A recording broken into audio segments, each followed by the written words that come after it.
if you're over 60, or even if you're approaching 60, these are 8 things that I think you've earned the right to let go of. And I'm going to warn you, these are controversial items, and they get more controversial as we go. And the last 3 are going to be very controversial. So let me know what you think of them, but let's start with number 1. We'll just jump right into the heat. And that is, I think if you're 60 or older, you should think about stop saving. You've probably been saving your whole life. You've probably, if you're a viewer of this channel, you've probably been saving fairly aggressively. You've probably been living the lifestyle of the millionaire next door. Now, do I really think you should completely stop saving? Maybe. Depends on how much you've saved. But at a minimum, I want you to stop sacrificing unnecessarily. You know, if you're saving every dime that you can, there's an admirable trait to that, right? I have respect for that. But you might be sacrificing unnecessarily. And how do you know? You know, I'm biased, and I've said it before, but I think you need to have a financial plan, right? What are your goals? What's it going to take to get there? And above and beyond that, you've earned the right to enjoy that money. You're probably never going to get as much utility, as much joy out of that money as you will today. Okay, so that's number 1. That was probably fun to hear.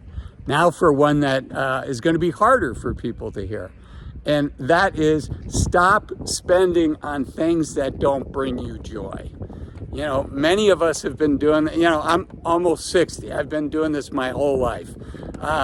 Buying things and then later saying, you know, that wasn't what I thought it was going to be. And hopefully we're all learning from our life experience, and we're getting wiser about that. And, you know, if you need help on this, one of the things you can do is you can just look at, you know, what is the last $1,000 that I spent in aggregate in discretionary spending and things I didn't have to?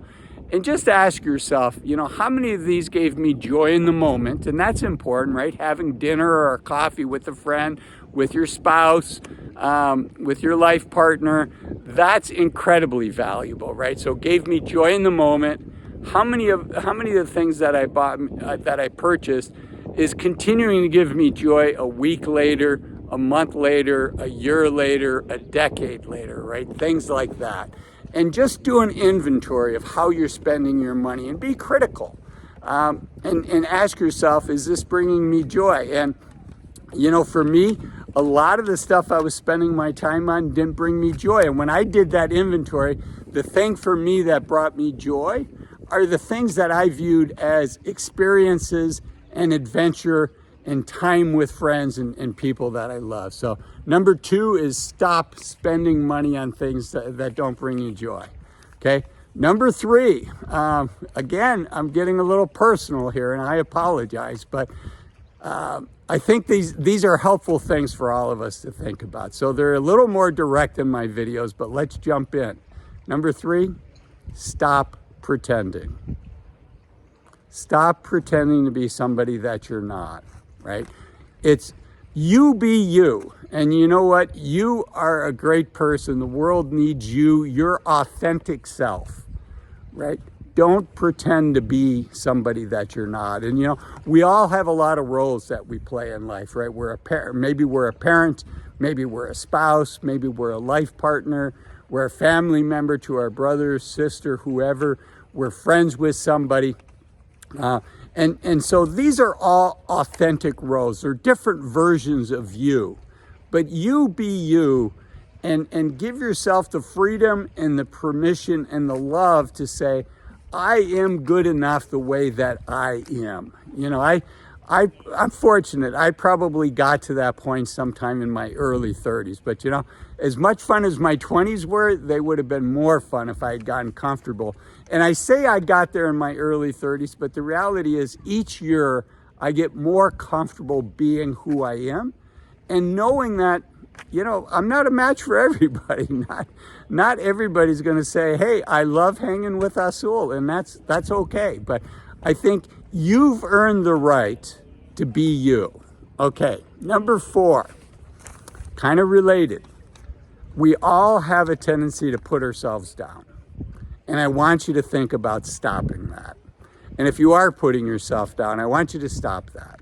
You know, there's all kinds of reasons for why we might put ourselves down, right? But we all have our strengths and we all have our weaknesses. We're all human and none of us are perfect. And you know, that's a rule that I have, is I don't put myself down and I don't allow people in my life that put me down. Life is just too short. We become the 6, 10 people that we hang around with the most. And I want you to be hanging around with people that are uplifting you and are encouraging you to be the best version of yourself.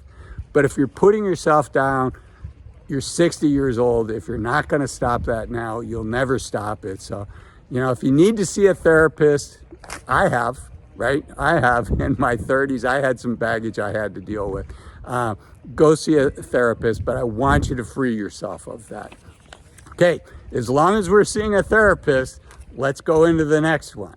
And that is, I really encourage you to stop worrying.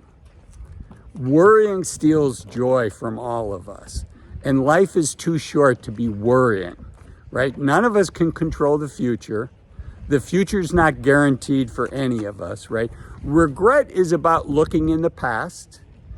And anxiety and worrying is about looking in the future. And you know, the past, you can tell I've been through therapy. The past is done and we can't rewrite the past.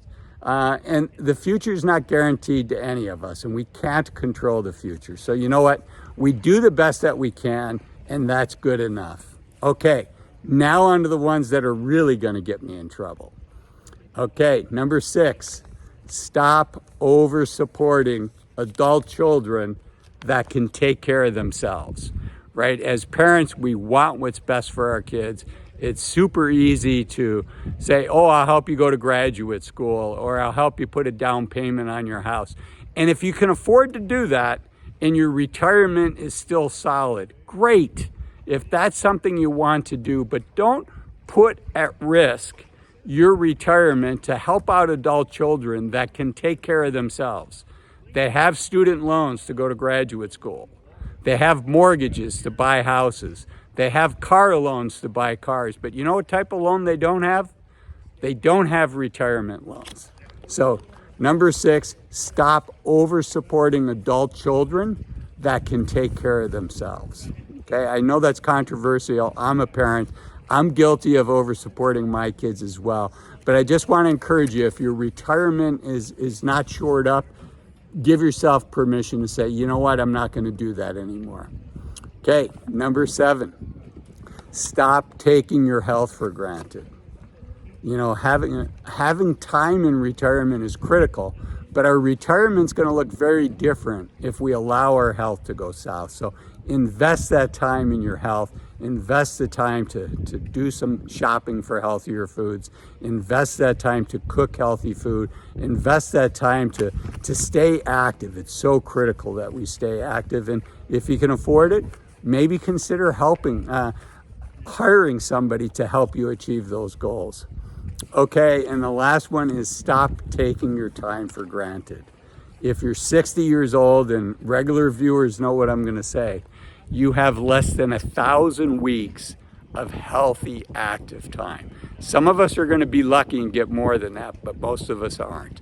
So take advantage of the time that you have. Also take advantage of my other videos, this video here that talks about the average income for retirees in America, and this video down here that talks about 5 reasons to think about retiring as soon as you can. Thanks for watching. Bye-bye.